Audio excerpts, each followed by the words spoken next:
Hello everyone, this is Sudhir and welcome to our YouTube channel. आज हम जो discuss करेंगे वो करेंगे, और आपने पहले थंबनेल तो देख लिया होगा कि स्कूल कब खुलेंगे, क्या गाइडलाइन आई है एनसीईआरटी जो एनसीईआरटी है उसकी तरफ से, क्या स्कूल खुलेंगे या नहीं खुलेंगे, सरकार का इस पर क्या विचार है, खुलेंगे तो किन किन चीज़ों का पालन स्कूल संचालकों को करना पड़ेगा, कक्षा का कैसी हों, कैसे चलेंगी, कितने बच्चे बैठेंगे, ये सारी चीज़ें इस वीडियो के अंदर डिस्कस करेंगे।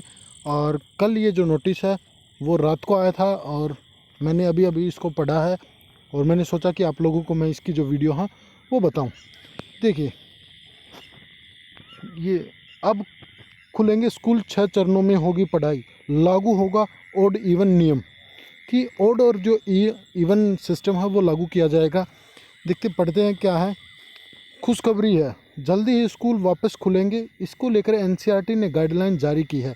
कोरोना वायरस के बीच में स्कूलों को दोबारा रीओपन खोलने की दिशा में बड़ा कदम उठाया गया है। एनसीईआरटी ने अपनी गाइडलाइन का ड्राफ्ट सरकार को सौंप दिया है। अब क्या है कि जो एनसीईआरटी है उसने सरकार को अपनी जो गाइडलाइन है या जो ड्राफ्ट है वो सौंप दिया गया है कि जो स्कूल हैं वो कैसे ओपन होंगे, कैसे हम कुछ जो स्टेप हैं वो उठाएंगे कि जिसके द्वारा जो स्कूल हैं उनको खोला जाना चाहिए। इसके तहत बताया गया कि स्कूल खुलने पर पढ़ाई का सिलसिला किस तरह शुरू होगा और बच्चों और पेरेंट्स व टीचर के लिए किन किन बातों पर ध्यान रखना ज़रूरी है या किन किन बातों का ध्यान में रखा जाएगा, उसके आधार पर जो स्कूल हैं वो ओपन किए जाएंगे। देखिए, अब आगे डिस्कस करते हैं। इन 6 चरणों में होगी पढ़ाई शुरू। जो 6 जो नियम हैं वो बनाए गए हैं कि कैसे जो स्टडी है वो होगी, कैसे, मतलब मैं कहूँ कि जो स्कूल वाले हैं कि उनको किन किन चीज़ों का पालन करना होगा। पहले चरण में देखिए 6 स्टेप बताए गए हैं। पहला जो स्टेप होगा उसमें 11वीं और 12वीं की जो कक्षाएं हैं वो स्टार्ट की जाएंगी। उसके एक हफ्ते के बाद 9वीं और 10वीं की जो कक्षाएं हैं वो शुरू होंगी। तीसरे चरण में मतलब 2 हफ्तों के बाद 6ठी से लेकर 8वीं तक की जो कक्षाएं हैं वो स्टार्ट होगी। इसके तीसरे हफ्ते में 5वीं तक की जो पढ़ाई है वो लगेंगी, वो उनकी जो क्लास हैं वो लगेंगी। देखिए अलग अलग है, पहले 11वीं 12वीं की कक्षाएं लगेंगी, फिर 9वीं 10वीं की, और फिर 6ठी से 8वीं, और फिर 5वीं तक। और जो 5वां जो चरण होगा उसमें पहली और दूसरी कक्षाओं की शुरुआत है वो की जाएगी। और जबकि छठे चरण में 5वें हफ्ते के बाद अभिभावकों की मंजूरी के साथ नर्सरी व केजी की कक्षाएँ शुरू होंगी।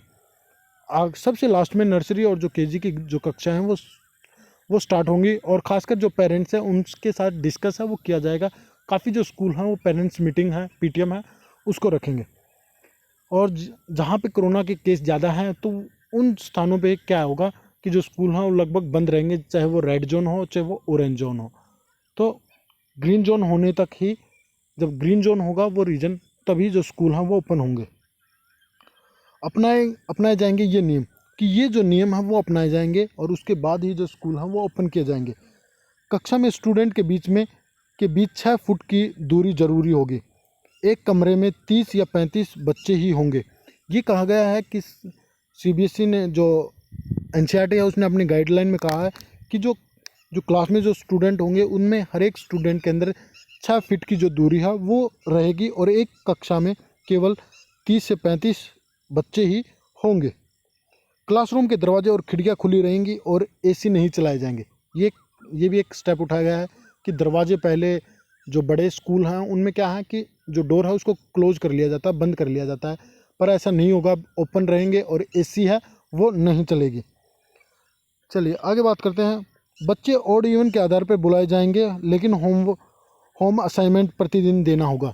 कि जो देखिए, जो स्टूडेंट हैं स्कूल के अंदर वो तो ओड और इवन सिस्टम के आधार पे बुलाए जाएंगे, पर जो होम असाइनमेंट है कि डेली का जो वर्क है वो दिया जाएगा।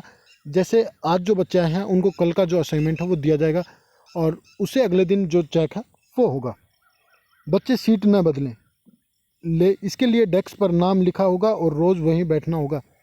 कि देखिए क्या है कि जो स्टूडेंट है उनकी जो सीट है वो फिक्स कर दी गई है। केवल उनको ये नहीं है कि बच्चे बार बार जो सीट है वो चेंज करते रहते थे, या स्कूलों के अंदर जो रोटेशन है वो चलती रहती थी, पर ऐसा अब नहीं होगा। चलिए, कक्षा शुरू होने के बाद हर 15 दिन में बच्चों की प्रोग्रेस को लेकर पेरेंट्स से बात करनी होगी। यस, क्या है कि अब जो बच्चे हैं उनकी जो पेरेंट्स मीटिंग, जो पीटीएम है वो होगी हर 15 दिन के बाद। पेरेंट्स से डिस्कस किया जाएगा या फिर कॉल करके उनसे पूछा जाएगा कि बच्चा कैसा काम करता है, या उसकी तबीयत को लेकर या किसी और कारण से। डेली की जो मतलब हर 15 दिन में जो उनकी जो प्रोग्रेस है वो ली जाएगी। कमरे रोज़ाना सैनिटाइज होंगे और ये सुनिश्चित करना प्रबंधन का काम होगा कि मॉर्निंग असेंबली होगी या नहीं होगी। देखिए काफ़ी जो चीज़ें हैं, जैसे स्पोर्ट्स की जो चीज़ हुई, या जो स्पोर्ट्स बैल होती थी या फिर मॉर्निंग असेंबली थी, उन चीज़ों पर काफ़ी ज़्यादा जो फोकस है वो किया जाएगा कि वो होगी या नहीं होगी, कैसे होगी। ये सारा जो काम है वो स्कूल जो मैनेजमेंट है उसके ऊपर सौंप दिया गया है। किसी प्रकार का कोई आयोजन होगा या नहीं होगा, ये सारी चीज़ स्कूल जो मैनेजमेंट है उस पर होगा। पर जो एनसीईआरटी की जो गाइडलाइन है उसने इस चीज़ को बिल्कुल साफ मना कर दिया है कि ऐसी जो चीज़ें हैं वो नहीं होंगी, हमें गैदरिंग है वो नहीं करनी।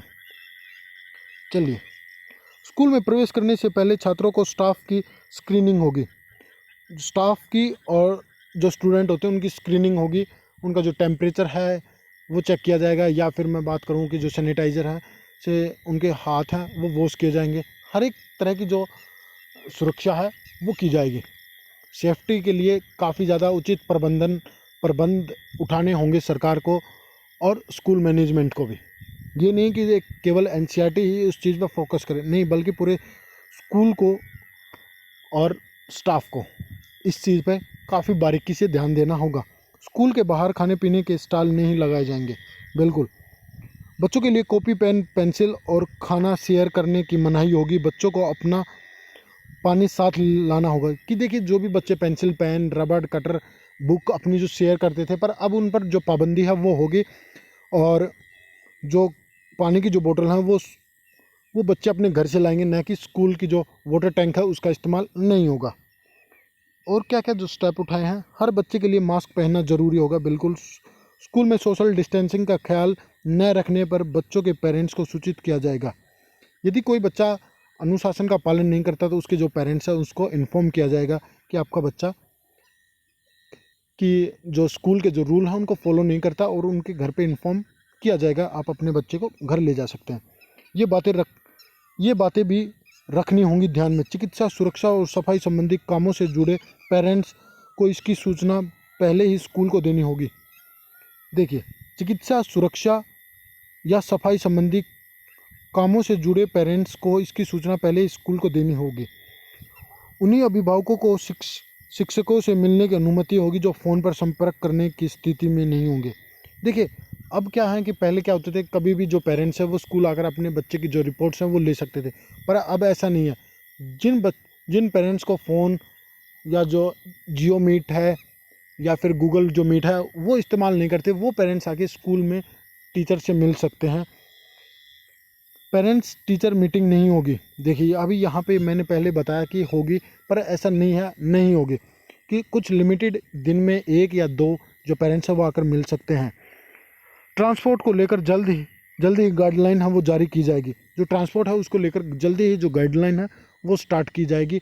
इससे अब क्या है कि जो पेरेंट्स हैं वो अपने बच्चे को खुद छोड़ के जाएंगे स्कूल और फिर लेके जाएंगे। जहाँ हॉस्टल की बात है वहाँ भी 6 फीट की दूरी पर बेड लगाने होंगे। देखिए जहाँ पे हॉस्टल है वहाँ पे भी क्या है कि हॉस्टल में 6-6 फुट की दूरी पर जो बेड हैं वो लगाए जाएंगे। एक कमरे में 2 या फिर ज़्यादा से ज़्यादा जो 3 जो बेड हैं उन्हीं का इस्तेमाल है वो किया जाएगा। तो ये जो चीज़ें हैं उनको ध्यान में रखा जाएगा और जल्दी ही जो स्कूल हैं वो रीओपन होंगे। तो ये आप लोगों के लिए एक बड़ी खुशखबरी है, और सीबीएसई के रिज़ल्ट को लेकर एक बड़ी अपडेट आई है, वो भी मैं आपको जल्दी ही देने की कोशिश करूँगा। और आपको वीडियो अच्छी लगी तो लाइक करें, शेयर करें और चैनल को सब्सक्राइब ज़रूर करें ऐसी ही वीडियो देखने के लिए। Thank you.